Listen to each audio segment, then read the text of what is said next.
Hey guys, welcome back to the channel. This is a story about what if Naruto sealed Kaguya and Akame ga kill. Before I start, please support for more amazing content and do consider subscribing to my channel and share this video with your friends. This is written by Draagon 537 and link in description and support writer. Let's start the video. It had been months since the 4th Shinobi War had started.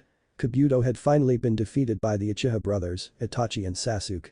This raised the morale of the shinobi forces as the reanimation souls returned to the afterlife and their bodies turned to dust. However, this morale went straight down as Obito had revived the incomplete Ten Tails. Even when the reanimated Hokage came to help them, they still feared for their lives. After that, nearly all shinobi died with a wide range attack the Ten Tails had. More ran away as Obito sealed the Ten Tails within himself. Naruto was currently the only living person fighting Obito along with the Hokages. Well, that was the case until Sasuke had made his appearance. Being the only two who were able to have Sage Chakra, they were the only ones who could defeat Obito. Combining Kyuubi and Susanoo, Obito was not able to withstand the attack, losing all the tailed beasts inside him. The few people left cheered thinking the war was about to end, but that all changed when the real Madara was brought back to life. As Madara began collecting the tailed beasts as well as the 8 and 9 tails from their Jinchuriki, people just started giving up, leaving a small amount of people left willing to fight. Nobody could challenge Madara as he sealed the complete 10 tails inside himself, except for Might Guy who opened all 8 inner gates. Although in the end that ended in failure, however, both Naruto and Sasuke had returned with some of the Sage of Six Paths power. Madara had ripped off the partially destroyed horn and opened his Rin Sharingan on his forehead, creating the infinite Tsukiyomi. After fighting with Madara for a couple of hours, both sides seemed evenly matched. The fight ended, however, when Black Zetsu backstabbed Madara while also releasing the rabbit goddess Kaguya. Kaguya's power was far above Madara's, making Madara seem like a fly. The fight between Naruto, Sasuke and Kaguya had been going on for a couple of days before Sasuke was dying by Kaguya's dead bone pulse. This is where we are now. Sasuke, come on, don't die, Naruto pleaded, however kept himself from crying. It's over for me, dope. Sasuke coughed up blood. You can't save me, half my body is gone. Don't say that, idiot. Naruto failed to keep himself from crying, which mixed in with the blood on his face, creating a river of red tears going down his face.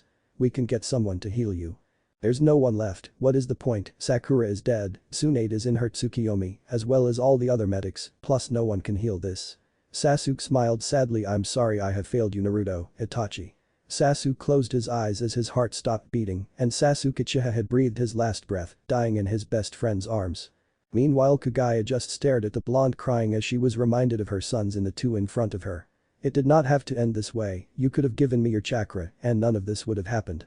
Shut up, Naruto whispered in a cold voice. This all could have been avoided, Kaguya stated. I told you to shut up. Naruto kept on looking at his dead friend. There is no point in fighting anymore. Kaguya reached her hand out to him. It's all over. Naruto stood up, leaving his friend. I can't give up, not when everyone is counting on me.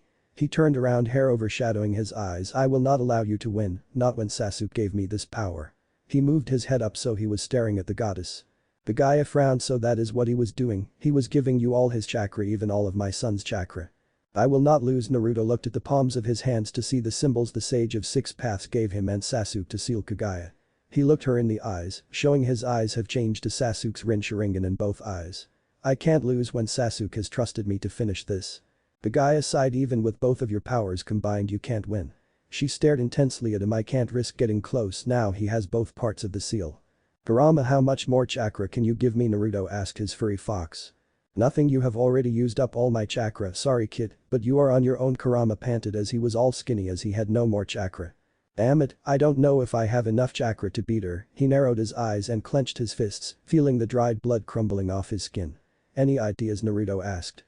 I honestly see no way of us coming out alive. This woman is more powerful than my old man, Kurama explained.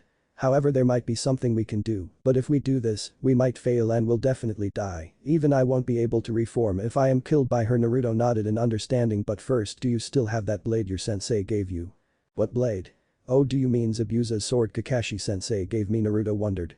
You are talking about the big sword, right? The one I sealed into my arm. Yeah, that one. You're going to need it for this to work, Kurama stated.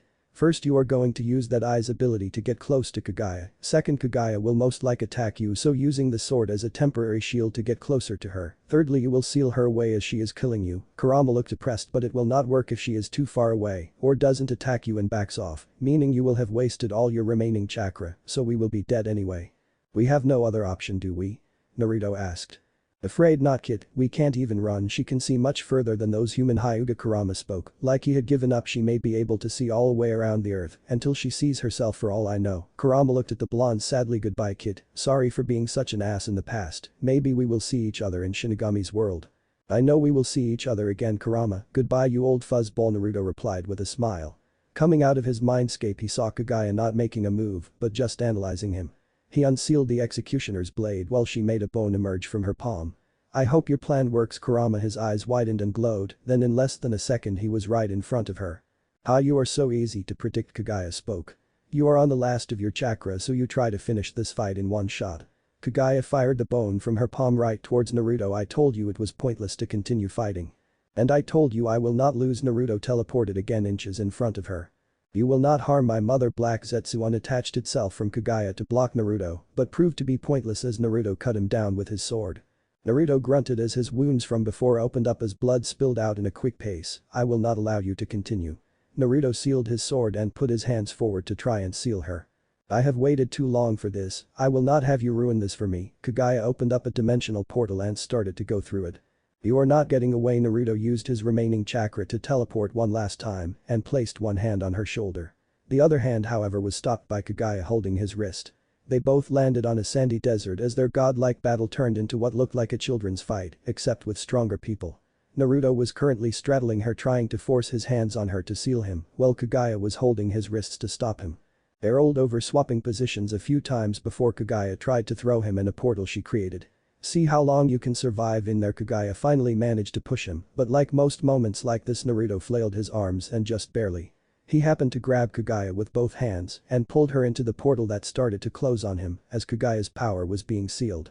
Gee, get off me. Kaguya squirmed as she was pulled into the collapsing portal along with Naruto until the portal closed on both of them, creating an explosion of chakra. Both neither Naruto or Kaguya were to be seen.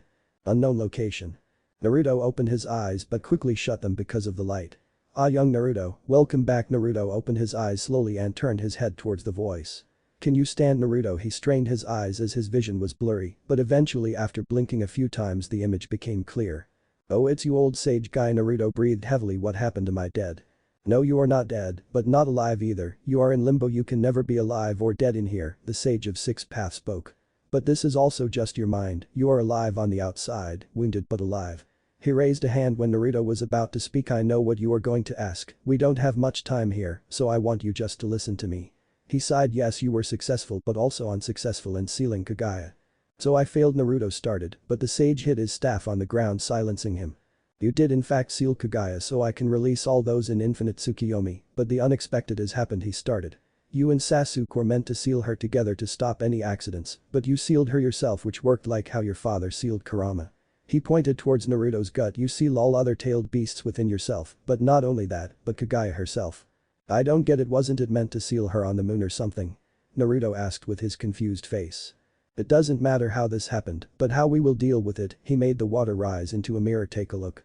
Naruto managed to stand up because of being in limbo. Looking into the mirror he jumped back to the wall pointing to the mirror while shouting unknown sounds. Yes, as you can see, you have taken some of my mother's appearances like you did with Kurama, although Kurama's appearances seem to have disappeared, probably due to Kaguya being more powerful. Naruto now had paler skin, long white hair that stretched to his lower back, but luckily nothing else had changed that he could see anyway.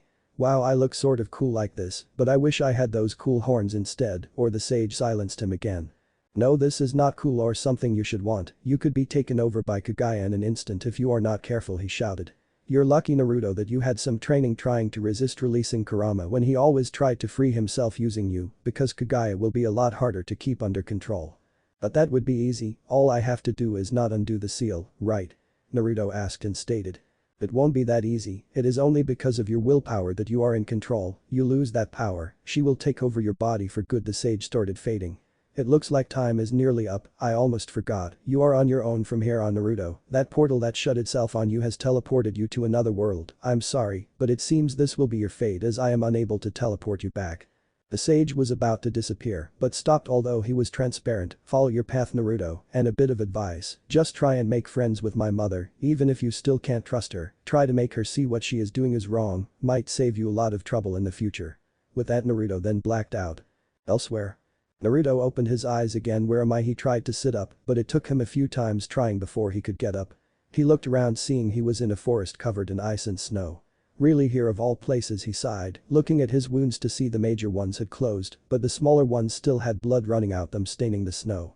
I guess Kurama tried to save me the best he could. Naruto ripped of the remains of his jumpsuit. Kami, I love that jumpsuit. He began wrapping it around his injuries to stop the bleeding. I need to get out of this cold. Naruto talked to himself. Any ideas? Kurama? He must be sleeping. He started walking in a random direction trying to find shelter. It had been nearly half an hour, which wasn't much even if he was injured, but the cold was his true enemy as his skin was turning a bluish purple. Naruto collapsed to his knees. I don't know how much longer I can go. His ear twitched after hearing a faint sound. What is that? He closed his eyes to listen better. Wait, that screaming. He opened his eyes widely. Where? Naruto looked around frantically. Over there. He started to run as fast as he could in his current condition until he saw orange glow in the distance. What's happening over there? Northern tribes. In the frozen village, screams could be heard as easily as you could see the bodies on the floor. In the middle of this was a young woman with porcelain skin, long light blue hair, ice-cold eyes and a figure most women would dream for. She wore a white soldier's uniform with a short skirt, a white cap and high boots, showing her importance having a different and more special clothing compared to the other soldiers around her wearing basic white outfits with next to none design on it. I have no need to fight these weaklings. Go and have your fun, she shouted as the soldiers behind her did a cheer as they charged the tribe. As the soldiers were rampaging in the tribe, she smiled before frowning and running inside the village herself. She grinned crazily. I sent someone worth fighting in there. With Naruto. After seeing the light, Naruto had finally made it to the source, and to say he was horrified was putting it simply. The first thing he seen was soldiers wearing white beating down the already defeated tribesmen, while others were having their way with the women right in front of everyone, not caring who saw them. Let them go, Naruto shouted, making them turn to face him. Oh, looks like we have a little hero. One of them walked up to Naruto, a smug grin on his face. Are you sure that is a hero? Could be a babe with that soft skin and hair. Another one spoke to his friend. We could have some fun. Naruto's eyebrow twitched. I have no chakra right now, so I will have to use the executioner's blade to beat them. He unsealed his sword. I am not a girl, you bastard. What kind of girl goes around bare-chested? I know a few, the second one said before the blade cut his throat and he fell to the ground choking on his blood. Who the hell do you think you are? His life ended as Naruto gave him the same treatment as the first one. Naruto ran over to the beaten tribesmen and untied the rope holding them. Are you okay? We won't be okay until we get our families back, the eldest looking one explained. But why are you here? You're obviously not one of those pieces of shit or one of us. Does it matter? I am here to help. Naruto scratched his head, giving a nervous smile. Over there, get them. A bunch of soldiers appeared thanks to Naruto's shouting. Kill them, one called out as they charged in, weapons drawn. Oh, I will handle this, Naruto spoke to them.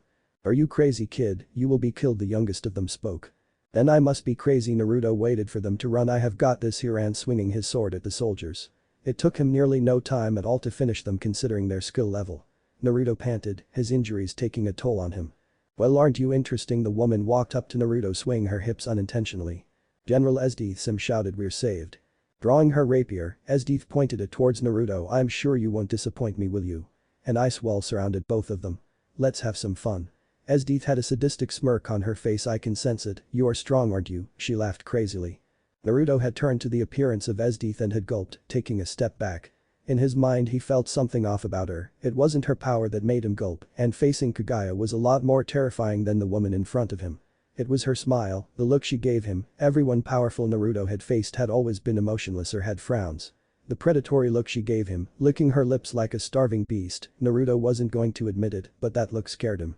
You are strong, aren't you, to kill so many in such a little time? Esdeath now had frost surrounding her. I hope you don't disappoint me. If you are good enough, I may be able to give you a warrior's death. Sorry, but I don't plan on dying here. Naruto pointed his sword towards her. And I don't plan on staying here long, but if you decide to keep harming these people, I guess I will have to stop you first. Esdeath laughed. Let's enjoy this fight to the fullest. She rushed forward as Naruto mimicked her actions, both meeting at the center, swords clashing. Jumping back, Esdeath created and sent multiple ice swords at him. Naruto hid behind his sword, using the width of it to defend himself. Unfortunately, he didn't see Esdeath run up and kick the side of his sword, breaking it easily and sent him flying back. It seems I overestimated you, such a shame, huh? Naruto stood up, the executioner's blade reforming after landing on his bloody body. She is strong, I can't keep letting my guard down around her. Naruto took a deep breath. I can do this, even if I have no chakra, can't I? Naruto smirked. I won't forget you, bushy brows. I will not lose. Naruto ran forward ignoring the pain from his injuries, he swung his sword to the right and Esdeath blocked it with her own sword. Leaf Hurricane Naruto called out trying to imitate Lee, but the kick was blocked by ice. You are a strange fighter, I will give you that, but it is not enough. Esdeath made another sword out of ice and held it in her left hand. She charged forward at her greatest speed, swinging her swords too fast for regular people to see. Naruto managed to hold his ground but was unable to go on the offense. Naruto jumped back as did Esdeath, but she created a meteor out of ice. Naruto ran with wide eyes.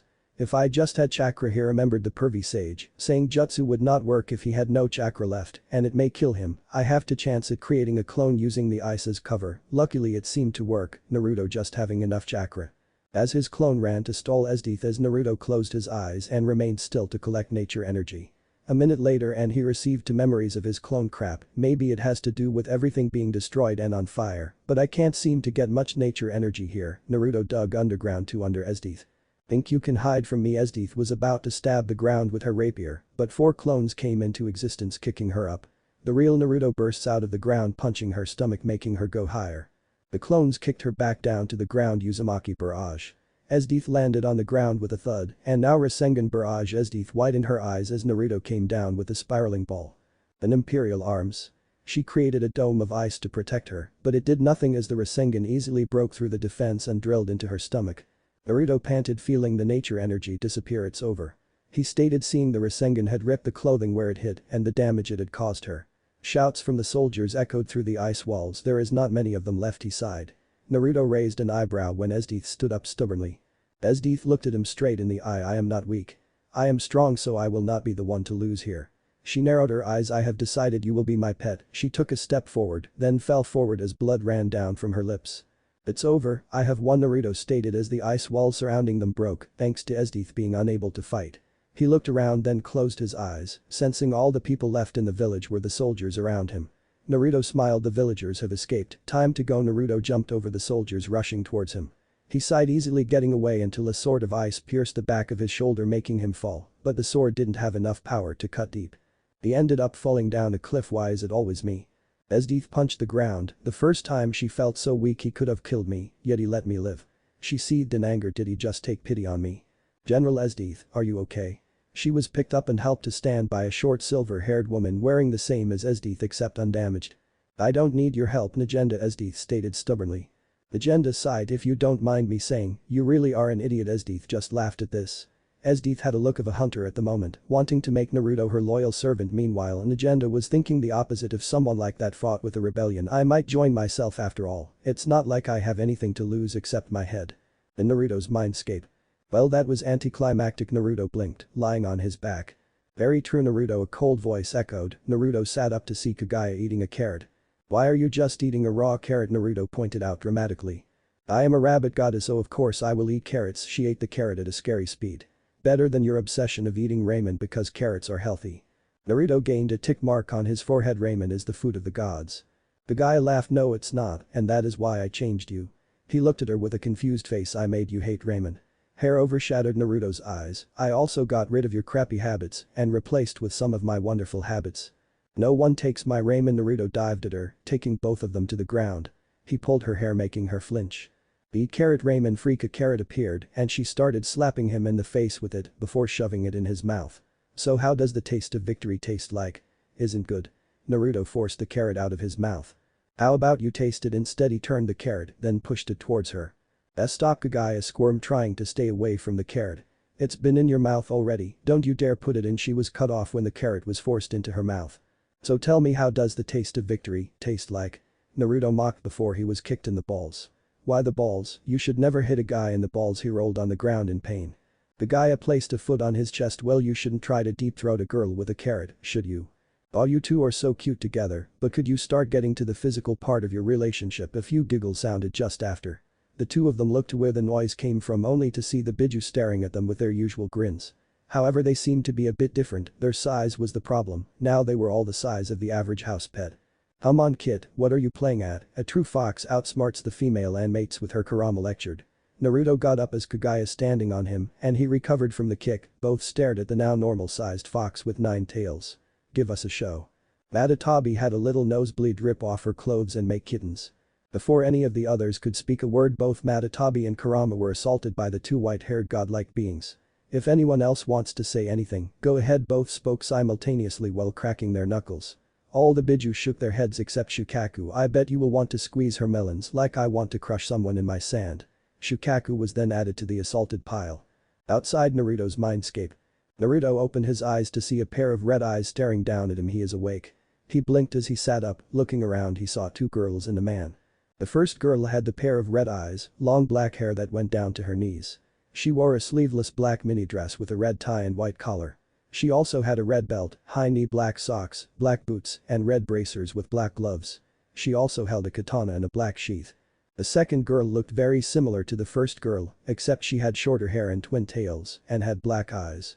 She wore a black sailor's outfit with a red belt, black tights, and also wore black gloves with red bracers. She also had a katana in a black sheath. The male of the group had short blonde hair and blue eyes. He wore a white zip-up jacket with several pouches and a belt, along with normal black pants and boots. He also wore a white trench coat and carried a large spear. Was it really a good idea to help this person? We don't know who is a rebel and who isn't, the short-haired girl spoke, arguing with the male. We don't have time to help everyone. We have a mission to complete, Natala. But we do have time to help this person, Natala stated. At least you can say you are better than some of the other soldiers and can go home with a clear conscience. He looked to the other girl. So Akame, who do you agree with? Everyone deserves a chance to prove themselves. Akame raised her sword in front of her. Anyone who gets in my way will be eliminated. Her stomach growled, unless they have some meat. Natala nodded. See, Akame agrees with me. She agrees with her stomach, not you idiot. Kuram's stomach growled as well. Naruto raised an eyebrow in confusion. Very strange. You want to talk? All the Biju and Kaguya shouted at him, making Naruto flinch at how loud the noise was. Naruto shook his head, getting up of the floor, then stretched. Noticing Naruto standing up, Natala placed a hand on Naruto's shoulder, making him turn his head to the blonde man. Hi there, miss, we were the ones who rescued you, are you okay? He patted where some of the injuries were to see if they closed properly. Natala was then kicked by both girls, his head going in a tree. Don't just touch a girl in those places, pervert, you want to die. I will chop you up if you touch another girl like that again. Naruto's hair overshadowed most of his face before exploding in anger. What the hell, can't you see that I am a guy? The three of them gave doubtful looks. Don't look at me like that. They continued to give him that look. Fine, if you don't believe me, take a look for yourselves.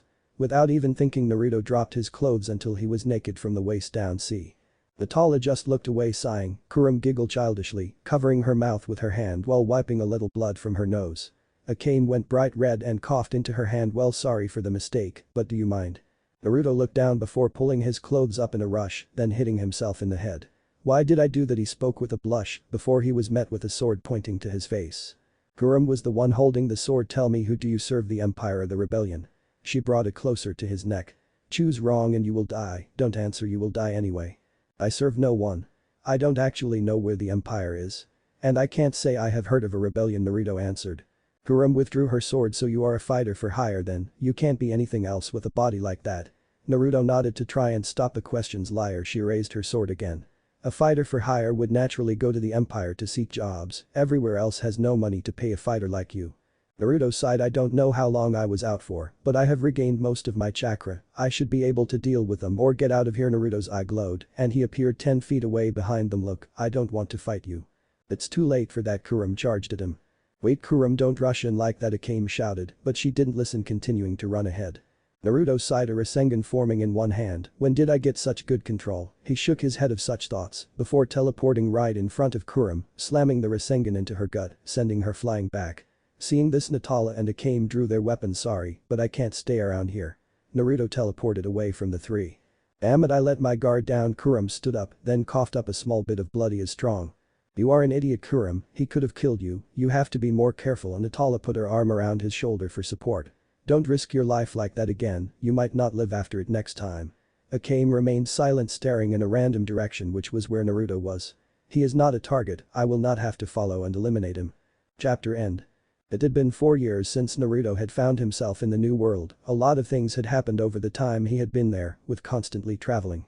He had finally stopped fighting with Kaguya, but they remained mutual acquaintances due to Kaguya having no one to talk to, as every tailed beast slept most of the time. The rebellion against the Empire had finally become a serious threat to the Empire, as the Empire left it be, not even acknowledging the threat.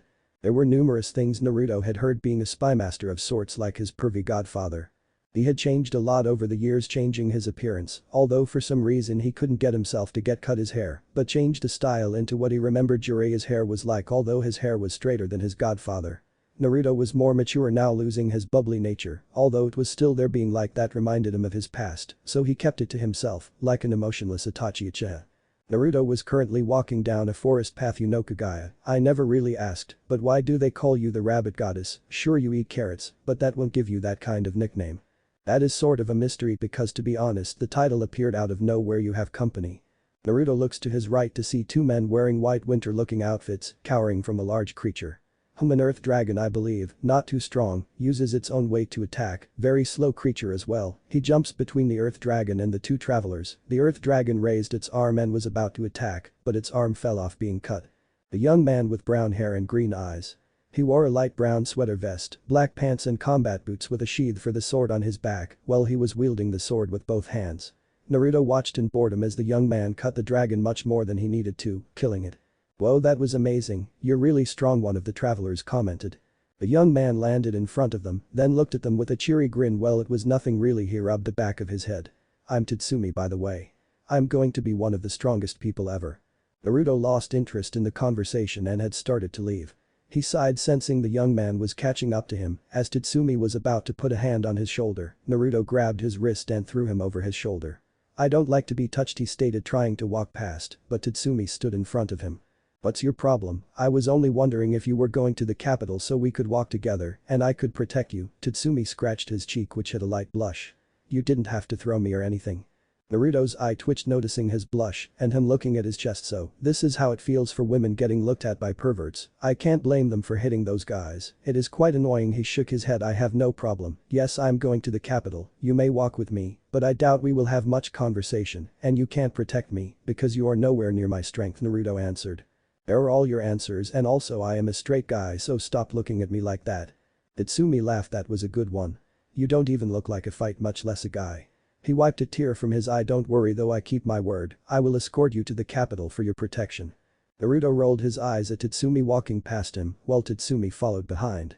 They walked for 10 minutes before they made it to the capital. "Wow, so this is the capital. It looks amazing." He turned to Naruto. "Hey, where did you go?" Tatsumi looked around himself. "Really, did she leave already? I never even got her name, and well, maybe we will meet again." Tatsumi left to find out about jobs in the military, while Naruto was walking in the opposite direction under a hedge.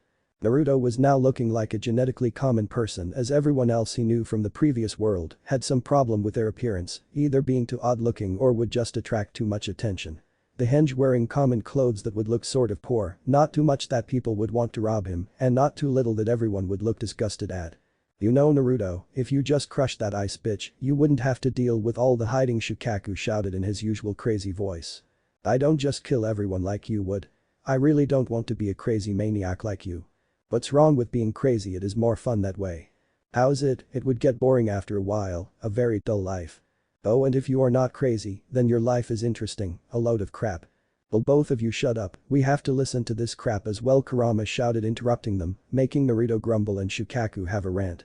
Naruto sighed, accidentally knocking into someone's shoulder. "Sorry about that," the person apologized. Naruto grabbed their wrist to stop them from leaving. "Do I look like that much of an idiot that I wouldn't have noticed?" What?" the woman asked, surprised. "A little pickpocket are you, or did you just plain out take the money from his hands? Because I'm pretty sure that is not your money." Tatsumi. Naruto read the name on the bag of money. Squeezing her wrist tight enough to make the woman drop the bag. "You look familiar." "Let go of me." She hit his arm, but it did nothing. Naruto looked down her body, his eyes stopping at her belt. "Nice imperial arms." Her eyes widened before she punched him in the face, but Naruto never even twitched after getting punched by Sakura and Tsunade. Getting punched by this strength is a nice change, weak enough so it won't really hurt at all. "Also Leon, I believe, with that imperial arms. Can't remember what it is called, although I do remember it does give strength and a self-healing ability while giving you a feral appearance. Did I get that right?" Not giving him an answer, Leon activated her imperial arms. She clawed at him. "I don't know how you know that, but I can't allow you to live now." Naruto stepped out of the way of her claw, using her momentum to throw her into a wall. "You don't have the strength to beat me, nor do you friends about to try and sneak attack me, but you don't need to attack me. I am not a supporter of the Empire." Night Raid looking around him, he stared at each member's hiding spot for a couple of seconds to let them know he knew where they were. You want to walk around freely without anyone coming after you, and you just made more enemies, well done idiot, Kaguya stated. True, but everyone has a bit of craziness, right Shukaku, Naruto thought back. That's right Naruto. Shukaku gave a mental high five to Naruto. Really, you two were just fighting a moment ago, Kaguya stated. Tsuyu, both of them replied simultaneously. Why did I have to get stuck with these idiots? Kaguya face planted in the mindscape. Naruto looked around to see Night Raid unmoving from their positions. Well, I don't see any reason to stay here. He walked over to Tatsumi's bag of money and picked it up. Sorry, but I have a job to complete. Naruto teleported away, leaving Night Raid confused. Where the hell did he go? Leon punched the nearest wall, making spider cracks. Leave it. Leona Kane put a hand on her shoulder. He may know information about us, but he never gained any information. But Leon started. Don't worry, that information is already known by the Empire, and if he was with the Empire he would have brought back up or provoked us, but you can't let your guard down, Akame stated. Let's go. But Naruto. Well, that was a close one, he spoke to himself, walking up to a mansion with a high wall surrounding it. Naruto jumped quickly over the wall, fast enough that bodyguards would not be able to see. Easy as always, releasing the hinge. Naruto hid behind a warehouse. If the sources are correct, they should be in here. Casually walking to the front door as no guard seemed to be guarding the warehouse, opening the door slightly, Naruto peeked in to see if anyone was there and saw no guards but people in cages. Naruto grimaced as he stepped inside and shut the door behind him. I sense no one else but the people I see him. His eyes widened as he looked on in disgust, as some people were gutted by the numerous tools and equipment of torture, as well as tools for breaking walls and cutting trees, lying beside the bodies all bloody. Geez, are they trying to make me throw up? How do they find joy in something so disgusting? Naruto's eyes then fell onto a boy in a cage who was looking sickly. Blood covered his hair and all over his body, which was deformed due to bones being broken with scars over his body. Help, PPL please, the boy whispered out. Naruto appeared kneeling before the boy, ripping the cage door from its hinges. Here, I will help. He placed a hand over the boy's chest. After a few seconds a seal spread across the boy's body. If this worked for Guy, it will work for these injuries. Please help SSAO. He pointed to a girl chained up from the ceiling, who could easily be mistaken for being dead, but her chest moved slightly, showing she was still breathing slightly. I will, just rest for now. Naruto cast a minor sleeping genjutsu on the boy as he slumped over unconscious. Naruto moved under the girl, presumably called Sao Limbo, the chain holding her shattered, letting her drop into Naruto's arms gently. He laid her slowly on the ground, placing a hand over her chest. He placed another seal, but her breathing still started to slow. The seal should keep her heart beating, unless he put his ear over her chest. It's not her lungs. He put his fingers over her neck. It seems her throat is clogged. Moving her onto her side, he pressed 2 fingers just under her throat, making her cough up blood. Good thing I watched Tsunade perform some treatments. Now all I need to do is remove the blood from the throat, but I don't have that thing she used, damn it. Naruto sighed. I guess I have no choice. He placed his lips on hers and started sucking the blood out of her throat, then spitting it out on the floor next to them, and then repeating the process. Inside the mindscape, Kaguya was watching the whole ideal and was frowning with her arms crossed while stomping on the ground. What the hell does he think he is doing, that idiot? What's wrong? Little jealous Matatabi gave a cheeky grin before she ended up under Kaguya's stomping foot. Don't hit me because you can't even give your crush a hug. Kaguya stomped with her full strength, creating a huge shockwave, sending all the other tailed beasts flying, while Matatabi had circles in her eyes. Matatabi went all dramatic, coughing up fake blood. Before I die, I would like to give my last words. Matatabi raised a paw. Why aren't you wearing any underwear? Kaguya blinked, one arm moving inside her kimono as she touched herself, then she curled up into a bowl being bright red. Don't look at me. She used limbo to knock out all the tailed beasts out at once. With Naruto, he had finally removed the blood and he was giving her CPR. Sao opened her eyes with a struggle and noticed Naruto having his lips on hers and blushed. See cute. Sao blushed as Naruto failed to notice her wake up. He continued, in her mind was a makeout session. Trying to move to stop him, she failed, unable to twitch. Not that she would care if it didn't stop, or that she would admit that she had a pervy side either. Naruto pulled away as he felt blood touch his lips, thinking something was horribly wrong, but he blinked as he seen the blushing Sao with a nosebleed. Oh, you're awake now, that's good to know. I don't know what you did to save me, but thank you for saving me. Sao smiled slightly, not managing to smile further due to tiredness. Not to be ungrateful or anything, but could you let go? No matter what, any woman would kill you under most circumstances. Huh? Naruto looked at her confused. Stop touching my breasts, she made it more clear for him. Naruto pulled his hand away quickly to avoid her wrath and just realized she was naked. Don't look. Sao bit her lip, feeling her strength coming back rather quickly, although she still couldn't cover herself. Here Naruto took off his kimono and put it over her like a cover, leaving his bare chest out in the open, making Sao's blush grow seeing his defined muscles. Sorry to cut this short, but we have company outside. Naruto stood up, his eyes glowing. You won't have to worry anymore, Sayo. I am going to end this now. Sayo gave a weak smile and whispered a thank you as Naruto moved to the door. Chapter end. Naruto opened the door slightly so he could slip out. Well, isn't this interesting? Naruto mused as Akame, if he remembered correctly, jumped on Tatsumi's head and dodging all the bullets the Soul Eater fired. Naruto raised his hand at the Soul Eater and Almighty pushed him into a tree, making the man's back snap around the tree. Oops, I hope that he would survive that. Akame stopped her running and looked in Naruto's direction as he wasn't trying to hide his presence. That was you, wasn't it? She pointed her sword towards him. Well, you caught me, didn't you? He raised his hands above his head in a fake surrender, but I am not here for you, so just get out of my way and we won't have problems. Have I seen you before today? You seem awfully familiar. Akame narrowed her eyes. Not that it matters, you are now a target. Hold it, Tatsumi shouted, running between them. I don't know what's going on, but… Shut up, Tatsumi. Naruto spoke harshly with a small bit of killing intent. You are weak, if you get involved you will die, leave. What was that? Tatsumi gritted his teeth. What did you just say? I told you to leave, you are ignorant to this empire's suffering. Naruto glared, threatening him to leave. Unfortunately, Tatsumi didn't get the message and ran at Naruto, his fist cocked back and threw it at Naruto's face, but Naruto caught his wrist. It is not smart to fight a superior fighter and not use your sword. He punched Tatsumi in the gut, making the boy bend over and empty his stomach on the ground. Naruto smirked, chopping Tatsumi on the neck, knocking him out. Akame, you on the other hand are very smart compared to him, but… Akame was behind Naruto, ready to finish him off and had her sword inches from him, but Naruto caught the blade between his fingers without cutting himself. I will eliminate. Akame tried to move her sword, but it wouldn't budge. Naruto turned his head and gave a short laugh at her attempts to move the sword. Don't you know it is dangerous to use swords like this? You could poke an eye out. Naruto kicked her in the gut, sending her flying back, but she landed on her feet. He threw the sword up and caught it, grabbing the handle. I'm impressed you can move so quickly with a sword this heavy. It is even heavier than my sword despite the size. He blinked as the sword started shaking uncontrollably and demonic energy started to release from the sword. Damn it, Naruto dropped the sword, burn marks on his hands. I guess it really is true, the demon sword Murasame, a sword created from the bone from a high-ranking danger beast, then left the sword drenched in the beast's blood for a month to create the dead curse. He inspected his hand. It is said only those that can match the beast's bloodlust and retain a sane mind can wield it. Naruto walked towards Akame, keeping his smirk. As he got closer she backed up until her back hit a tree. Her cherry red eyes met his pale purple eyes. She bit her lip, seeing his power, knowing she stood with little chance with her sword and no chance without it. Not that she was bad without a sword, but she wasn't great either. Naruto raised his hand to her face. She closed her eyes, her legs trembling, making it very hard to stand. Silly girl, he flicked her forehead and stepped back from her. I got you. Naruto backflipped several meters, avoiding a raging Leon. Gritting her teeth she looked at Akame. Are you okay? Did he hurt you? Akame just stood with a half-gaping mouth and looked Chibi in the face, gently rubbing her forehead. I don't know what you did, but I will kill you. Naruto stood still, well prepared to counterattack Leon as she charged at him like an animal. No, stop it, don't hurt him. The shouter stood protectively in front of Naruto, making Leon stop in her tracks.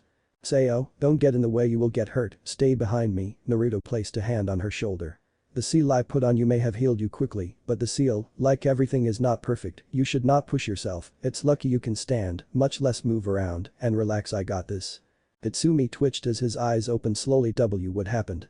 Tatsumi got up slowly, which got stares from the assassins. He pointed at Naruto. You knocked me out, bastard. Yeah, I did because you attacked me. Do it again, you will be knocked out again. Got it, Naruto threatened. Tatsumi nodded, sweating a lot. Now it has been nice playing with you all, but I have a job to finish. He held out his palm, creating a Rasengan, then added the flames of Amaterasu to it. Lady Arya, let's play a game. Catch. He threw the spiraling ball of black flames at Arya's chest. Arya fell to the ground due to the force of the attack and started screaming as the fire engulfed her. She rolled on the ground to put out the fire, but to no avail. Then she stopped dead in her tracks, her screams silenced as the flames melted and disintegrated her body like ice to steam. Why did you do that? She done nothing wrong. If you wanted money you could have taken it without killing her, Tatsumi shouted. I told you, you don't understand anything. Naruto turned around, seeing the other members of Night Raid approaching, ready to attack. Two truth-seeking balls appeared and surrounded Naruto, protecting him from a bullet. You can't win against me. No, it can't be. Naruto moved now, Kaguya shouted, clearly ordering him. But why? Naruto asked, not moving. I thought I was imagining things, but Kaguya started, but before she could finish, Naruto was cut in half, along with his truth-seeker orbs. The Imperial arms all have sage chakra within them. Fuck my life. Naruto's head and chest landed in the distance, away from everyone else, while the rest of his body disappeared in the air. You could have told me sooner. Naruto's eyebrow twitched uncontrollably, knowing Kaguya probably knew ages ago. Naruto sighed as his body reformed at a quick pace. You know what, that carrot cake you have been saving for a special day. You are not going to eat it when I am here. Too bad, I already ate it. In the mindscape, Kaguya opened her cake box she hid in a burrow like a rabbit and found one little crumb. Ooh, Kaguya screamed, showing she was also the ancestor of screaming banshees. Naruto laughed a small bit, standing up and shutting up his mind so he wouldn't hear screaming. That wasn't very nice. Then Naruto Sayo had broken into tears, a river of them going down her face. You're alive. A little paper cut won't kill me, Sayo. Naruto gestured to the scissor-like imperial arms. So Night Raid, it has been an interesting experience, but I have no reason to continue to fight you, so if you don't mind I will be leaving now. Naruto gave them his cheery smile. Hope I meet you all again in different circumstances. Night Raid seemed to accept his words, even though they would rather just not fight with someone like him. Wait, I don't want you to leave me, Sayo pleaded Naruto to stay, or at least let me come with you. Naruto looked at her quizzically. You want to come with me and not stay with your friend from your village? She nodded. Are you sure? After all, I am really dangerous and I have dangerous people after me. Are you sure you want to deal with that for possibly all your life? Sayo looked down, then straight in his eyes with determination. I am absolutely sure I want to go with you, even if you're dangerous. You are still really kind. She put her fingers together. It doesn't matter if I will gain enemies because you can protect me and maybe train me. Naruto stepped back, feeling some memories pop up in his head. He smiled as Sayo was like a mix between the young Naruto, Hinata and Konan. Tatsumi ran over to them. Hey, so. Absolutely not, you annoy the hell out of me. I am not going to take you with me. Naruto shot Tatsumi down, instantly making Sayo giggle a little. I wasn't even thinking about going with you, dumbass. I wanted to know if Sayo would come with me. Night Raid asked me if I wanted to join them, so do you want to? Tatsumi asked. Hell no, didn't you hear Naruto begging for me to join him? Didn't you see him treating me like a princess, kissing my hand and stuff? Sayo moved her body dramatically, suggesting Naruto actually did it, but it would have been clear to everyone she was lying. If I am going to train you, I guess I will need to teach you how to lie first, Naruto stated, picking Sayo up bridal style. I won't let a princess walk. Sayo blushed. There is something though that I can't seem to remember. What was it? Hey, where do you think you're going while you just left me in there? Ieyasu shouted, looking better than he was a while ago. Naruto scratched the back of head nervously. Sorry about that, I'm Naruto. He walked over, offering the boy a handshake, leaving Sayo in the air being carried by his limbo, which made her panic. I'm Ieyasu, thanks for saving us. He accepted the handshake and gave a massive grin. Ah, you seem to have good manners unlike some people. He looked at Tatsumi. So Ieyasu, do you want to come with me and Sayo, because we will be leaving now, or you might be allowed into Night Raid with Tatsumi. I owe you my life, I will pay you back for saving me, and you have my word, Ieyasu stated. Good choice, but do you want to get some clothes first, little pervert? Naruto gave a sly smile, making Ieyasu crouched on the floor holding his privates. Don't worry, I don't go that way. Naruto lifted Ieyasu under his arm, then lifted up Sayo in a reverse piggyback. Sayo put her face into the crook of his neck, so her blush as she felt her body, which was only covered by a thin robe, be pressed against Naruto's chest. Let's go. Naruto teleported away, leaving Night Raid, who were still on guard in case Naruto turned on them. Forest, unknown location. It had been only 10 minutes and Naruto with his two new friends had arrived at a building. The building looked like a small temple with a large clearing and a stream passed by the temple. Well, what do you guys think? Terrible, it looks abandoned. Looks like it is going to fall apart. I don't want to stay in there. I would rather sleep on the forest floor. Naruto cried in tears at the cruel insults. Well, it is hidden, isn't it? He was met with silence. Is it that bad? Yes, both responded instantly. Naruto put his hands together. Fine, I will make it up to your standards. The temple suddenly collapsed. I didn't even do anything and it broke. He sighed. Depressed wood-style wooden temple jutsu wood rose from the ground and formed a building. In a minute there was a new temple. How is that? Naruto grinned. It is kind of small, isn't it? Ieyasu pointed out. Well, that may be true, but I don't have to compensate for anything. He laughed, then was hit on the head by Sayo. Don't be a pervert, Sayo lectured him. If you continue to be a pervert, you will always be a pervert, but you won't always be a man. She had a sadistic smile. That also goes for you, Ieyasu. I won't, Mom, both shouted simultaneously. But as I was going to say, I did make an underground for the other temple, and it should be fine and easy to access with the new temple, Naruto informed them, gaining a O from them. Feel free to go inside. Both of them ran in, making Naruto smile just like children. Night Raid hideout. So Tatsumi, you have chosen to join Night Raid. Nagenda smiled. It is nice to have a new face around here, let's hope you last long. Nagenda wore plain black boots, pants and a suit-like jacket with a glove on her right hand. Thank you for letting me join, Tatsumi replied, bowing. I think it would be wise to see you complete your first mission before you properly join, just in case you don't make the cut, Nagenda stated. Sorry to interrupt you, but before you send anyone away I would like to ask about a certain person. Akame gulped slightly. Naruto, I do not know his last name, but I was wondering if any news happened to be available. It would be dangerous to go out without any info on such a dangerous opponent. I believe you may be referring to Naruto Uzumaki, is he girly looking with strange eyes and white hair? Akame nodded. I wouldn't worry about him really unless you piss him off or do things that are immoral, stuff like that. That doesn't explain anything about him. Boss Bullet crossed his arms. Seeing all eyes were on her, Najenda sighed, I don't know all that the mystery that Naruto is apart from when we worked together for a time. Everyone looked surprised except Akame and mine. We started working together just before the revolution. I informed him on targets like how I give you targets. We were trying to create peace by killing the corrupt. She stood up and took off her glove and rolled up her right sleeve. I was eventually caught by Esdeath, who cut off my right arm before I could escape. Then Naruto rescued me and gave me this arm. Najenda clenched her fist. Everyone looked confused as the arm was a very pale white. So are you two still working together or what? Leon asked. Is that how he knew us? I am afraid not. We did not continue working together for a few reasons. I was his informant in the Empire, but since they found me I could not give him information without an informant of my own. To get the information she rolled her sleeve back down and put on her glove. There were many other reasons as well, including our methods. Naruto did not like it when I created the revolutionary army and started a war with the Empire. He hated it because he said many innocents would be killed. There would be more people who would sign up to the army to die. Well, I thought that the war was necessary for the change. That was when we left on decent terms. We had the same goal. So he left me alone. That is all I really know about him. So he is on our side then? Tatsumi asked, but it sounded more like a statement. No, he is not. Najenda put her hands together, rested her head on them. He kills the corrupt, which means the Empire and us. Remember, we had several generals, now we have a couple including myself. That was Naruto.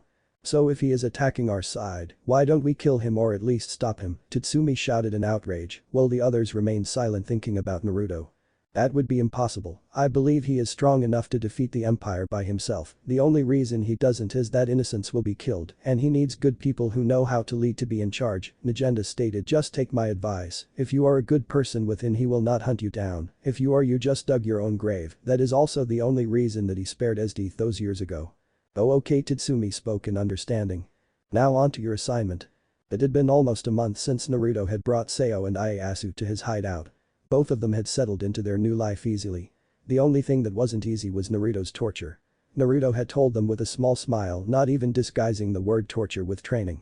Currently Naruto was calmly sipping orange tea due to carrots being added while sitting on the floor, as Ieyasu was doing push-ups, while a Naruto clone with gravity weights meditated on his back.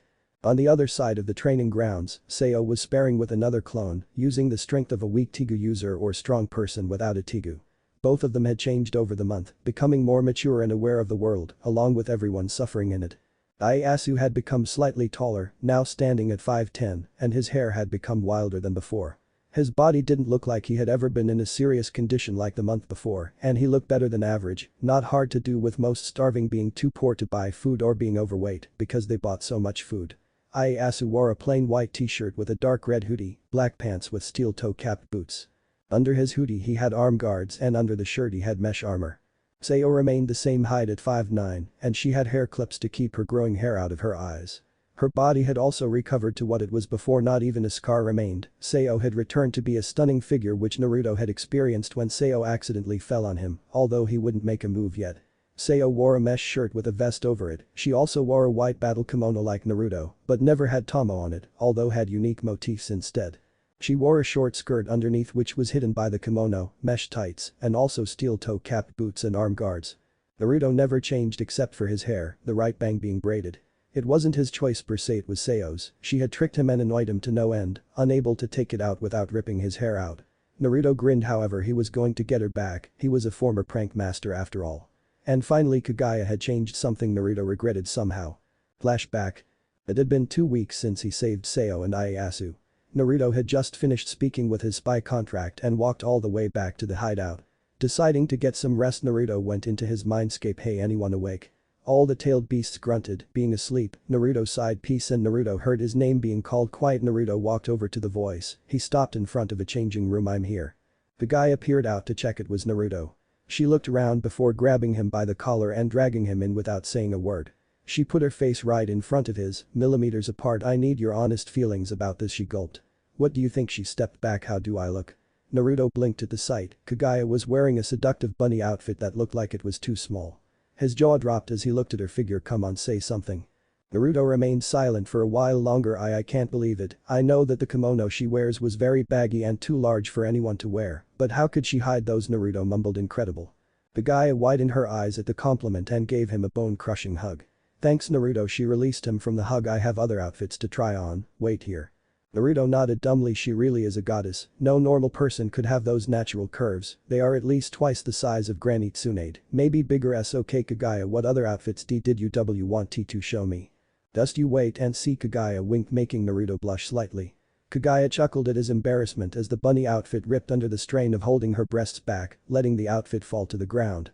Luckily Naruto could not have a nosebleed in his mindscape, but it didn't stop his blush.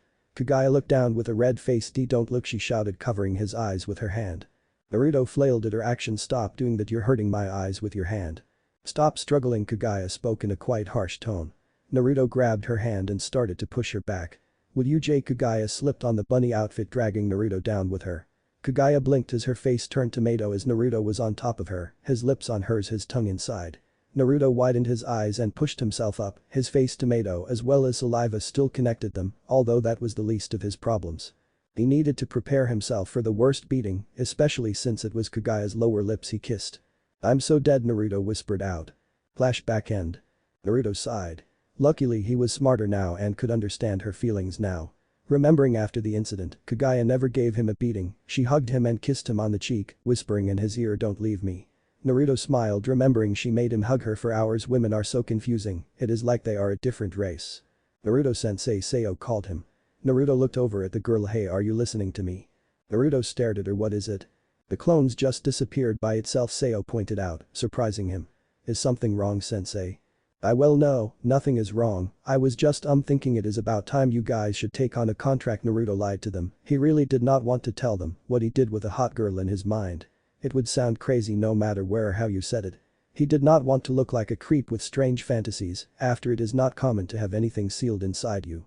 Hey, not to annoy you or anything, Kaguya is asleep and the rest of us are getting tired of your perverted thoughts of Kaguya. Just hurry up and bang the girl already, Kurama stated in such a straightforward way only Kurama could have said it.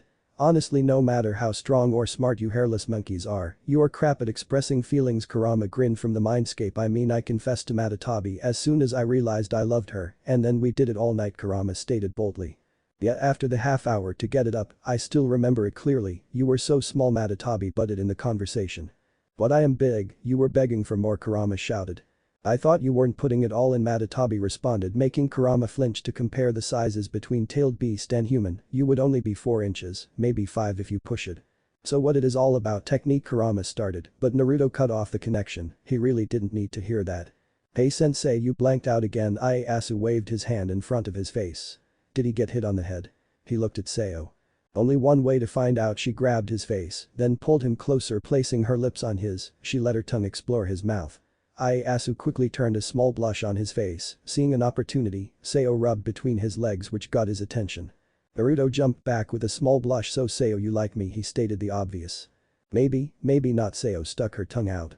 So let's go out on that contract you said, or do you want to do something else? She winked, pulling down her shirt and bending over slightly, letting him see the top of her breasts. The contract comes first. Naruto regained his composure, being strictly serious. I have 2 contracts.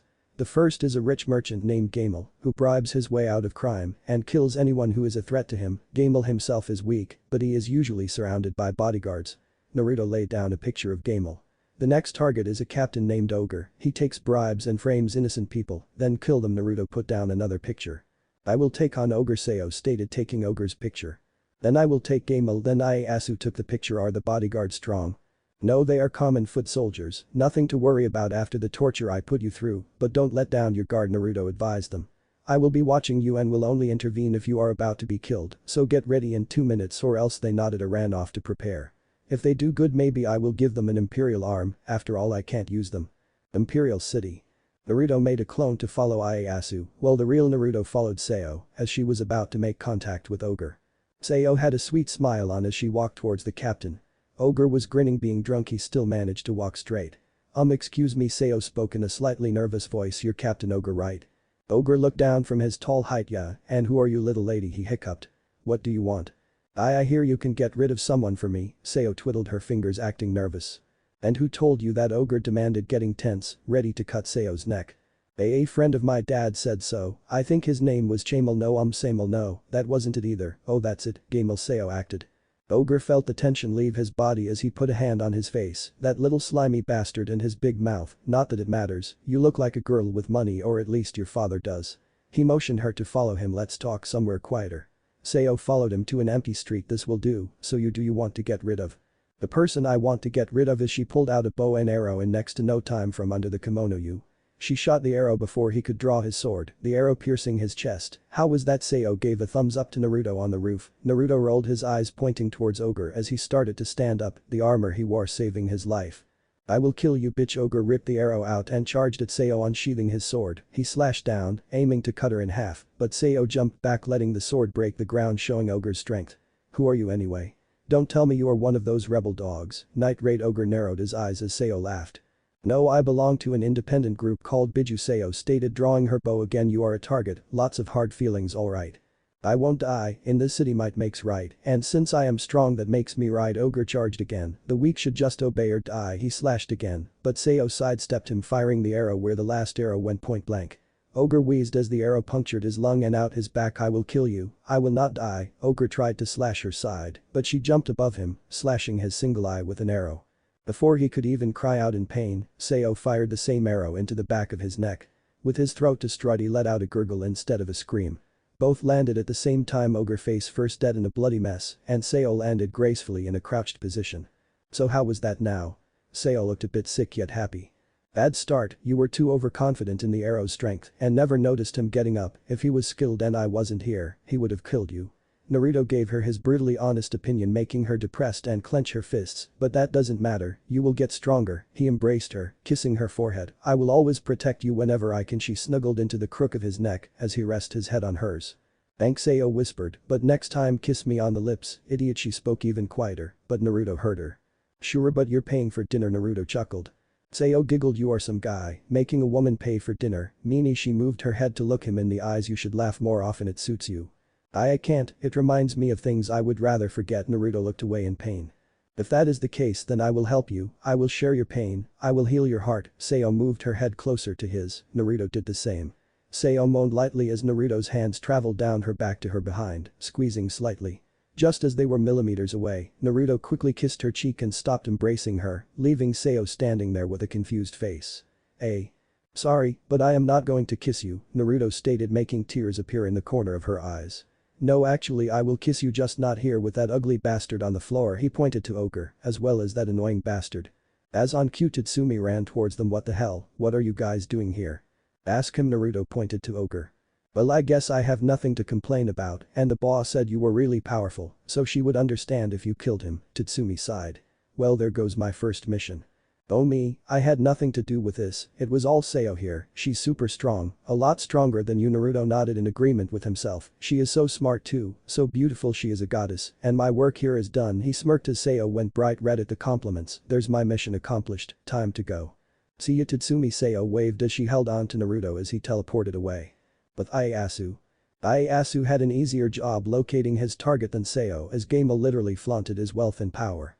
Ieyasu was currently trailing Gamal and his 4 bodyguards, with his face hidden by the hood. When Gamal started walking down an alley, Ieyasu knew luck was on his side when the alley was empty.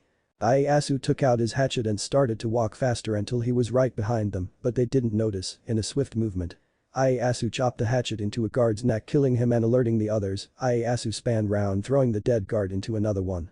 What are you doing? Kill him, Gamal ordered. The third guard ran forward trying to run Ieyasu through with his sword, but Ieyasu dodged the guard, grabbing the sword and slashing him in the chest with the hatchet. Using the sword he grabbed, he blocked the fourth guard, then ripped the hatchet from the third guard and slashed the fourth guard's neck, killing him quickly. The second guard got up from under the first dead guard and charged at Ieyasu, but fell back as Ieyasu threw the sword at the man, hitting him in the head. Ieyasu took deep breaths as he looked at Gamal, who had a pistol in hands.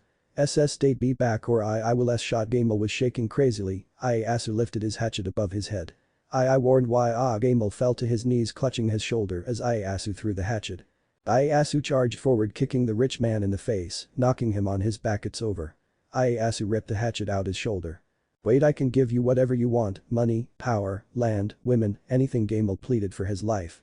Okay, what I want is your life. Ieyasu raised a hatchet and slammed it down on the merchant's face, killing him. Did I do well? Ieyasu panted. I never knew it would take that much energy. There is a lot of room for improvement, but you did well since it was your first mission. Naruto hopped down from the roof. Sayo has been waiting for a while now, so we should hurry, you know what she is like when she is angry. Both shivered. Let's go now, both said, scared of Sayo's wrath. Naruto put a hand on his shoulder and teleported both of them away. Chapter end. It had been a long night for Team Biju, well, mostly for Ieyasu because he couldn't get away from Sayo, who had been annoyed about having to wait so long as she killed Ogre a long time before Ieyasu killed Gamel.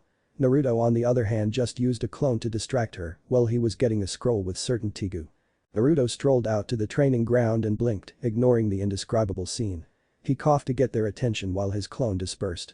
Sayo and Ieyasu stopped what they were doing and moved quickly to Naruto. Yes, sensei, they both said simultaneously. Today we will be going to visit neutral allies in our fight, Naruto sighed, preparing for a large outburst. We are going to go to Night Raid. He finished. But we don't need their help. Are you saying we are weak? Do you really think so little of us? Getting annoyed with their shouting, Naruto released a large burst of chakra, cracking the ground and making the ground shake. Both of them gulped at the newest sage of 6 paths. Now I want both of you to be quiet while I explain things. He raised his hands in the air and karate chopped their heads lightly. Is that okay with you? Both of them nodded, furiously scared out of their wits. Good, now it is not that bad working with Night Raid. I worked with their leader for some time before a disagreement. Oh, you worked with them before, but I don't get it, what did you have a disagreement about that was so bad you stopped working together? Ieyasu asked as Naruto scratched the back of his head. Sayo crossed her arms under her bust. What is with that look? He laughed nervously. Well, it is more I wanted for Najenda to stop fighting, but she continued to fight the Empire and nearly lost her life. Naruto looked off into the distance. She lost her entire arm and right eye. I managed to restore her to her former self, but there are limits. What do you mean restore and limits? Ieyasu raised his eyebrows. It doesn't matter if I tell you, you going to see her, so you will see what I mean. Naruto smiled to himself about our disagreement. It could have been that I was stopping her from doing anything due to her nearly losing her life, me killing any who I consider evil, which includes part of the rebellion, or that I walked in on her while she was naked in the bath. Hehe, Naruto confessed. One piece of advice, no matter how strong you are, never underestimate a bar of soap or lotion. You will slip into some fortunate positions that will lead to getting your ass kicked. Really? Ieyasu had a blush on his face. We need more soap bars, he exclaimed, clenching his fist in the air. Pervert. Ieyasu received a jaw-breaking punch and was sent flying back into a wall. She went to punch Naruto as well, but he easily caught her wrist with closed eyes. Let go of me. Calm down, then I will let you go, Naruto spoke softly. Sayo tried to punch him with her other hand, but he caught it the same way as the other hand. Sayo, he raised his voice slightly, making her stop struggling. I don't know why you are so angry, he whispered in her ear. Well, actually I have a good idea, he thought to himself. Well, you saw her naked yet? You never, not even a peek at my you under hair covered her eyes and she bit her lip. You won't even kiss. She was stopped as Naruto had put his lips on hers, his arms wrapping around her waist. They remained in that position for a minute before parting so Sayo could regain her breath. Listen, Sayo, seeing you happy is all I need. That is why I tried to make you stay strictly in a teacher-student relationship. I won't make you happy. That's why I call you an idiot. Idiot, she hit him lightly in the chest. Now if you are ready to go, can we go now, Naruto asked. Sayo turned away from him looking angry. Yep, she is definitely part tsundere. He shook his head. Ieyasu, are you able to go? Ieyasu was immediately up with a perverted grin. Yeah, I'm able, but when were you going to tell me, sensei? Huh? Was the only response Naruto could give. What do you mean? Don't try and hide it from me. He took out a notepad out of nowhere. So when did you do? Sayo so hard she blushes when she looks at you, can't talk straight to you and looks down, most likely between your legs. Sayo visibly spat out, embarrassed. What are you saying? Okay, that's enough. I finally got her. Calm down, I don't need you to ruin that. Naruto grabbed both of their shoulders and teleported away. Night Raid base. Itsumi, mine and Leon were having the same reaction as Ieyasu and Sayo had when they learned both groups are going to be working together. So you got the same reaction? Najenda. Naruto pushed the door open. Oh, sorry for not knocking, I felt that there may have been complications if I did. Najenda smiled. Yes, of course, either mine or Tatsumi would have attacked you. The others would probably get help from the others. She looked past Naruto to see Sayo and Ieyasu looking awkward standing there. So they are your students now, she stated, taking out a cigarette. Yeah, my pride and joy, sometimes annoying brats, but they are good kids. Naruto put an arm around their shoulders. Bring them forward. And Najenda, you need to stop that bad habit. Do you want me to shove it in your mouth again? Agenda flinched slightly as everyone in the room choked in shock, but it was so big my throat hurt for weeks. It is bigger this time, so it is going to hurt your throat even more. Naruto grinned. I will make you drink more hot juice if you don't stop that habit now. Agenda took the unlit cigarette and put it back in its box before throwing it to Naruto. Good choice, the cigarettes disintegrated. Hold on just a second, Lubbock screamed out. What did you do to my lady? He clenched his fists. How could you force her to do something like that? Naruto put his head to the side, confused. Why are you so angry? What did you think? Pervert mind shouted. You basically forced our leader to be deep-throated by your horrible body. You're the worst type of person. Naruto fell to the ground laughing, holding his sides. What the hell gave you that idea? Naruto was soon joined by Agenda, who was also laughing. I never meant that, you idiots. He stood up slowly, chuckling a little. The thing that I shoved in her mouth was a carrot. He unsealed 2 giant carrots from his arm. Since she wants to smoke, I made her unable to put a cigarette in her mouth. He pointed to the other carrot. I turned this carrot into juice, boil it and make her drink it. It was her punishment for smoking. Everyone face-palmed, feeling it was the only suitable reaction towards that story. May we get back to why we need to make allies with them? I understand we have similar goals, but sometimes the other's target is an important ally to the other group, Bullet stated, remembering hearing about Naruto killing some rebellion generals. We also work well in separate groups, there is no need to work together, Akame stated without emotion. That is simple, Naruto spoke in a professional voice. Our groups both seek peace with everyone as an equal and free. To achieve this, it would be better for different groups to become one. Okay, I agree that we all want everyone to be equal and free, but you guys kill rebellion leaders as well, Tatsumi argued. You are untrustworthy and we don't know your skills. Akame narrowed her eyes.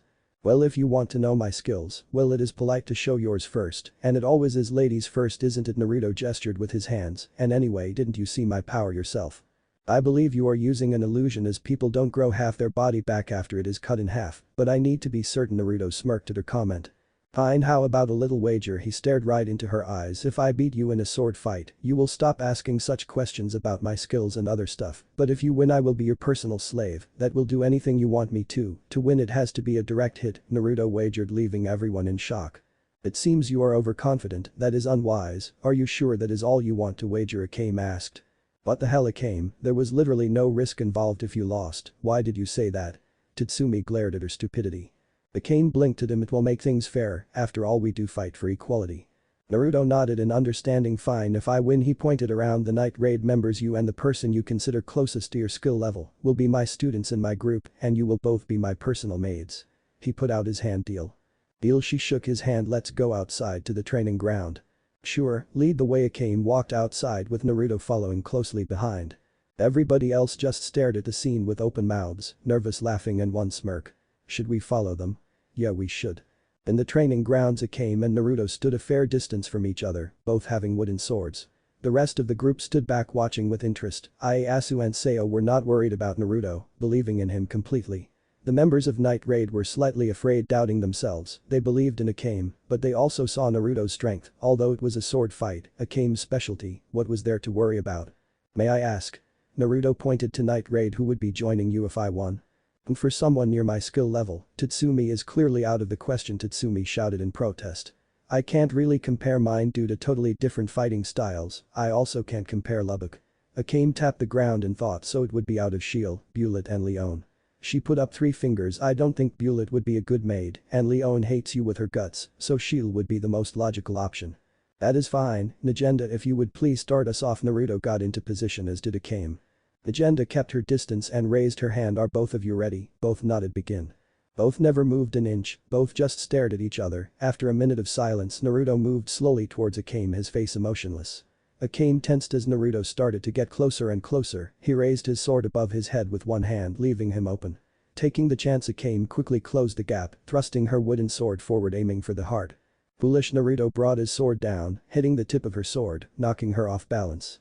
He grabbed the back of her shirt and threw her on the ground behind him. Listen, Akame, you have already shown me these skills with a sword, and once you have shown me a technique it will no longer work on me. I analyze your every movement, even the slightest twitch or movement in your hair, every part of your body I have analyzed.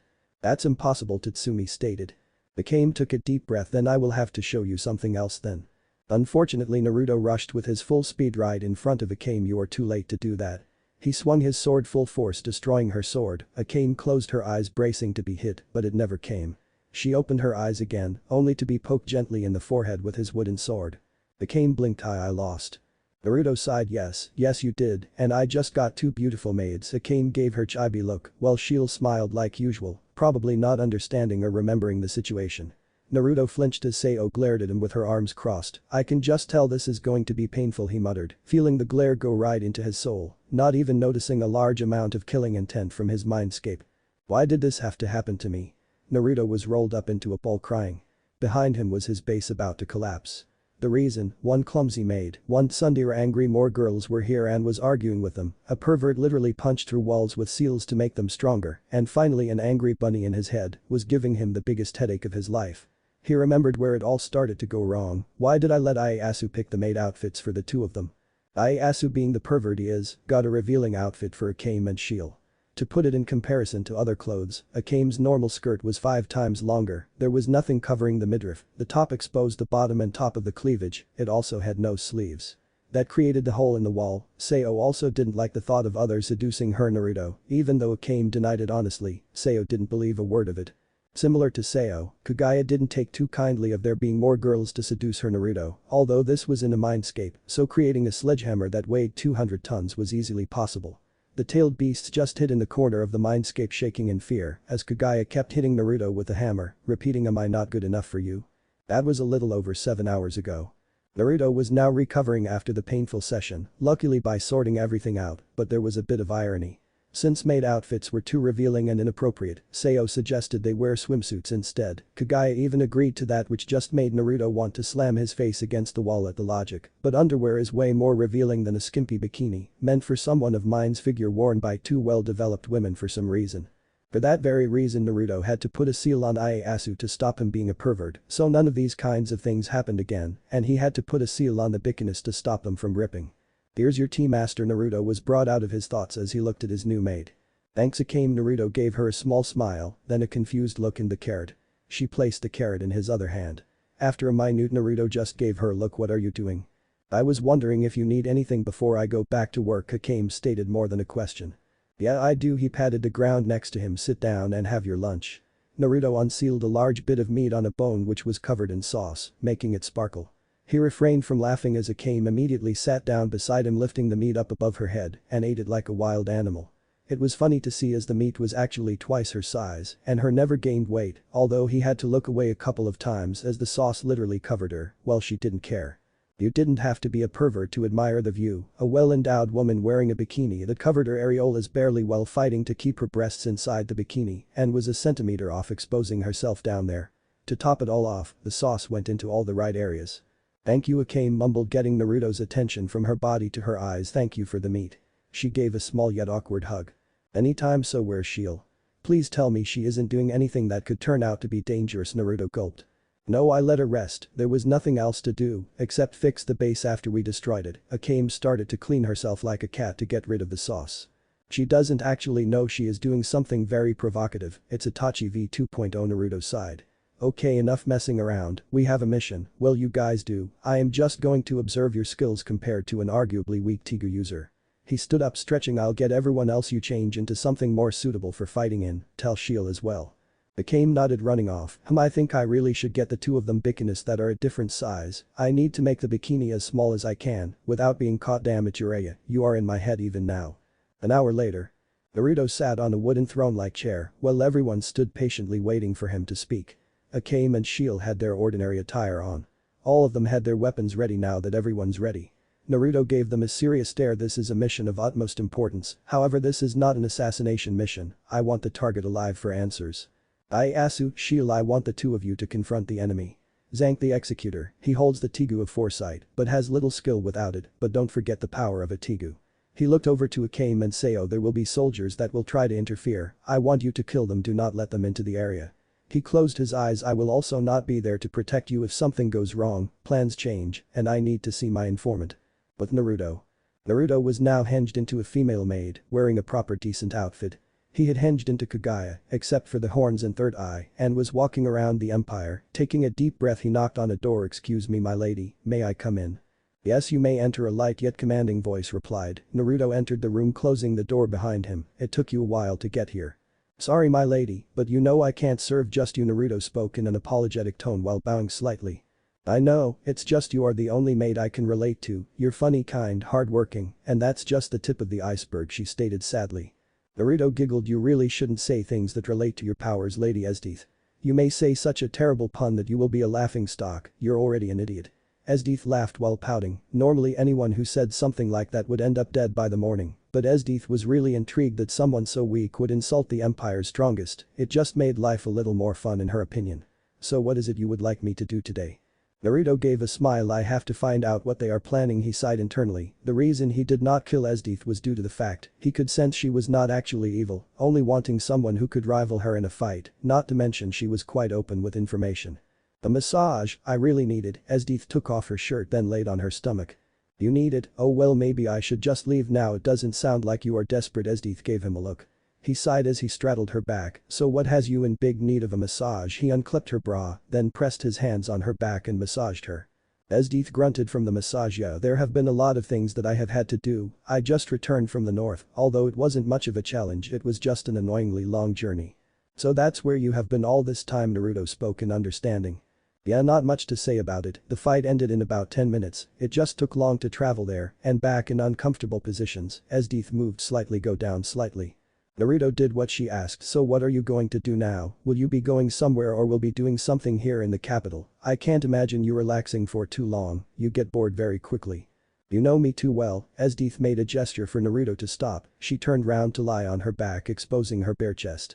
Oh, I am making a group of fighters, each strong enough to take on an army. Esdeath gave him a look. Why have you stopped? I said I want a massage.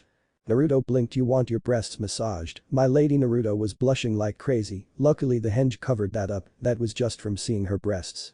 Oh crap, if I start massaging them, I might not be able to stop, and not to mention the headache I will have when Kaguya finds out. Luckily she is asleep. Why yes, of course I will start the massage right away. Naruto calmed himself down and placed his hands on the two soft melons, giving them a small squeeze.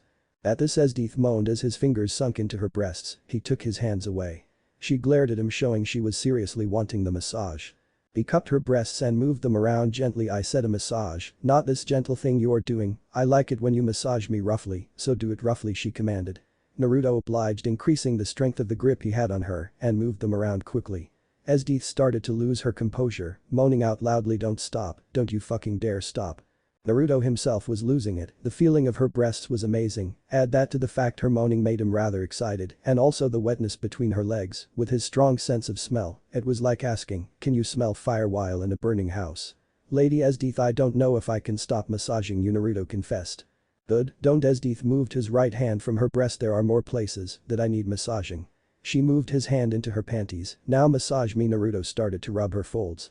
Naruto was having a mental breakdown at the moment, his body moving by itself. What do I do? This is going past a simple massage. I know I was trying to get close to get information, but did I actually get this close? His fingers penetrated her folds, going deep inside her. Esdeath arched back in pleasure, but she said she was thinking about looking for a guy, maybe she goes both ways. I need you now. She grabbed the back of his head. Open your mouth as wide as you can now, Esdeath demanded. Naruto did as she asked. I can't stand it anymore. She pulled his head down onto her breast, trying to fit the whole breast in his mouth, but he couldn't even fit half of the breast in his mouth due to the size. She moved his head around, giving herself more pleasure, while continuing to pull his head down on her breast, determined to fit it all in his mouth. To say that Naruto was getting deep-throated by her breast would be no exaggeration. Luckily Naruto had his nose to breathe, as it did not look like Esdeath was going to let go, she just got tighter. Esdeath moaned loudly, her eyes rolling to the back of her head, her tongue at the side of her mouth drooling on the pillow. She screamed silently as she reached her limit, her juices covering his hand in her nectar. Naruto sighed internally, thinking it was over as Esdeath had stopped. Luckily my hinge stayed. I don't know how much longer I could last. He lifted his mouth off her breast, which was now soaking wet with his saliva, moving his hands from her. Looking at his right hand, which had her nectar in it. Now how am I meant to clean this, you? Naruto's eyes widened as his hand along with her juices were shoved into his mouth. That is how you clean it up. Does it taste nice? Naruto nodded furiously so Esdeath wouldn't get pissed at him, but he just doomed his fate. So you like the taste that much, do you? Her panties fell to the floor. Why don't you have a good taste? Then she pulled his head down, then wrapped her legs around his head. She grabbed his hands and placed them on her breasts again. Let's have some more fun. This is going to be a long night. I wonder how the rest of the group are doing. Although Naruto only got it partially right, it would be a long night, but also a long morning and afternoon of the next day. Kaguya, don't touch me there, not with your tongue, Esdeath mumbled in her sleep. Naruto on the other hand was not sleeping because he was being suffocated in between her thighs, with no way to escape without waking her up. However, that was not Naruto's only problem. Kaguya was very pissed with Naruto for what he did with Esdeath while using her body to do it. Naruto's thoughts on the rabbit goddess had changed since she started becoming pissed, and with Kaguya in his mind, hearing those thoughts just made it all the more painful for him. Naruto just cried in tears being trapped with a Yandere and a Kuadere. I bet the others are having the time of their lives right now. Esdeath moaned as she squeezed him tighter, grinding against his face. Oh, so you find it nice having this woman all over you, do you? Naruto's spine froze solid as he was brought into the mindscape in front of Kaguya. Unable to say anything in fear, Naruto shook his head quickly, but it wasn't a good enough answer for the goddess as she picked him up by the neck. Am I not good enough for you? She slammed him on the floor. No, you are much more than good for me, it's just that well. Naruto started shaking under her glare. Well, what? She activated her Byakugan. I thought you wouldn't like me because of reasons that are obvious, and Naruto mumbled the last part so only Kaguya could hear him. Kaguya clenched her fists, her nails cutting into her hand, drawing blood. Why would you say that, you bastard? She seethed in anger. Naruto looked down feeling guilty. Why do you think that? Are you an idiot? I'm sorry Kaguya, I should go. Naruto pushed Kaguya off him lightly. After all we have been through, can't you forget about the past? Naruto had turned away from Kaguya, so never saw the tears running down her cheek. Can't you forgive me? Naruto paused. Please.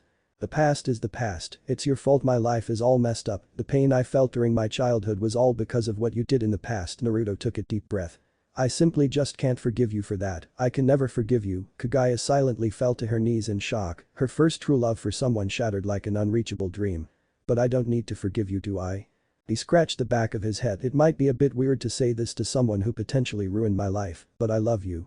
Naruto turned around to see the teary-eyed Kaguya. Kaguya, I'm sorry, I didn't mean to make you cry. Naruto nearly made a cry in pain as Kaguya glomped him roughly with all her strength. I'm sorry, I love you, sorry. Naruto was gasping for air as Kaguya gave him long consecutive kisses. After 20 minutes in the mindscape, Kaguya stopped kissing him and just lay on top of him, looking at him directly in his eyes mere centimeters apart, their lips softly touching. Given the circumstances, it wasn't long until Kaguya felt something hard poking her right between her legs. Naruto, is that you know? Why yeah, Naruto spoke, his voice shaky. Can I? Kaguya looked at her hand. Can I taste it? He hesitantly nodded while gulping as Kaguya slid down his body until she was looking directly at it, moving his clothes out the way. Are you sure I can have it? Naruto nodded as her gentle hands wrapped around it, moving her head closer. She opened her mouth wide with her tongue wrapping around it, taking in the flavor. Kaguya. Naruto sighed deeply as it was entering her mouth deeply. Kaguya, he repeated in a whisper, grabbing her head.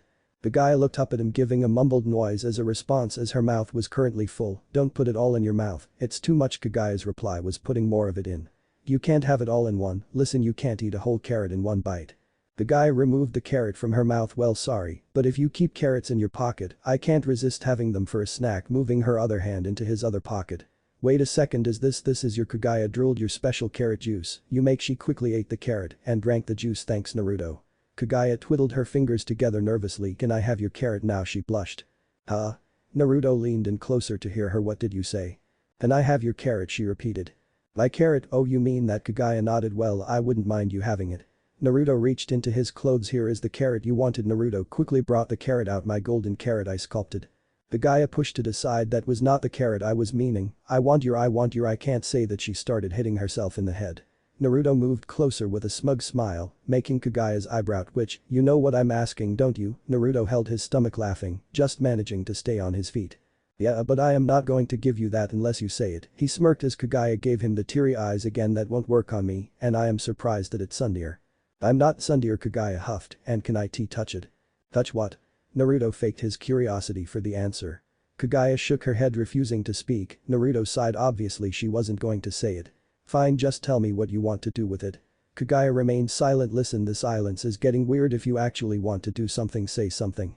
Mouth. Naruto raised an eyebrow or mumble. I want it in my mouth. Are you sure? You seem a bit off. She nodded, kneeling in front of him. Lemon start. With shaky hands, she removed the bottom half of his clothes as Naruto took of his kimono. She gulped nervously at his throbbing member. She put her tongue out and started to lick the head slowly, moving to the base. She licked his full length.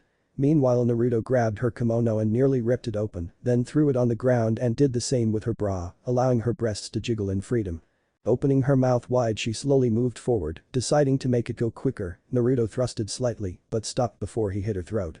Kaguya never stopped until his whole member was in her mouth. She started to move her head back and forth.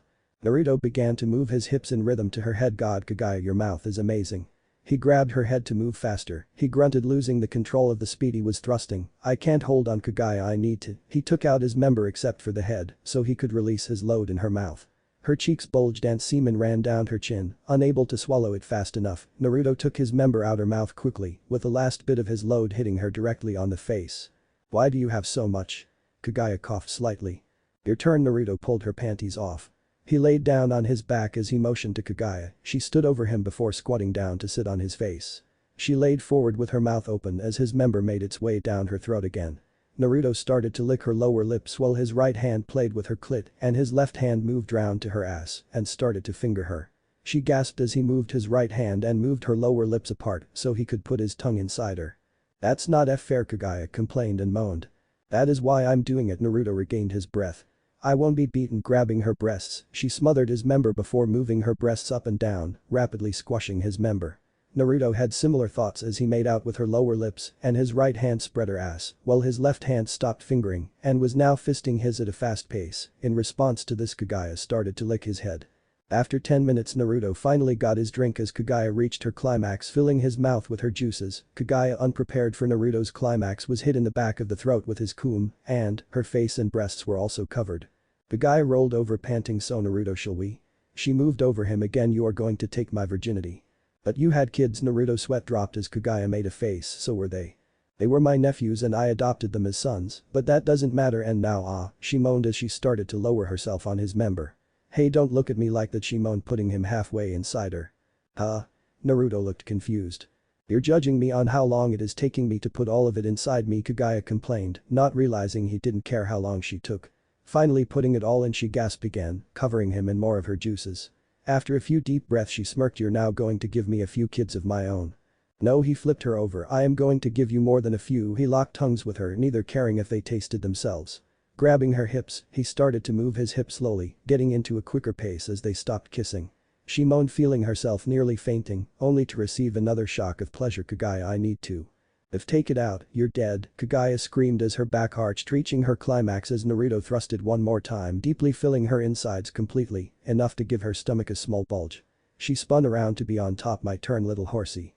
Kaguya started to bounce on top of him at her full speed and strength. Naruto's eyes rolled back with this, even though he could match her in a fight, that was due to techniques, not pure speed and strength. After a while, Naruto could no longer move as Kaguya would not stop, no matter how much she climaxed or how much he climaxed. Naruto could only wait until she stopped, not like he cared if he had to wait a while for her to stop, but he not expect to have to wait a few days in the mindscape or a couple of seconds in the outside world for her to stop. Do you think we done it? Do you think I will have a baby? Naruto rested on top of Kaguya, snuggling into the crook of her neck because she was afraid she would stab him with her horns if it was the other way around. It doesn't matter if we get a baby the first time, we can always keep trying if we don't. Naruto rubbed her stomach before embracing her, stroking her back gently. Kaguya smiled, returning the embrace, wrapping her arms and legs around him to keep him close. If only they thought about it logically, they would have realized it was impossible to get pregnant in a mindscape. What if Naruto sealed Kaguya and akame ga kill? End here, and thanks for watching my video till the end.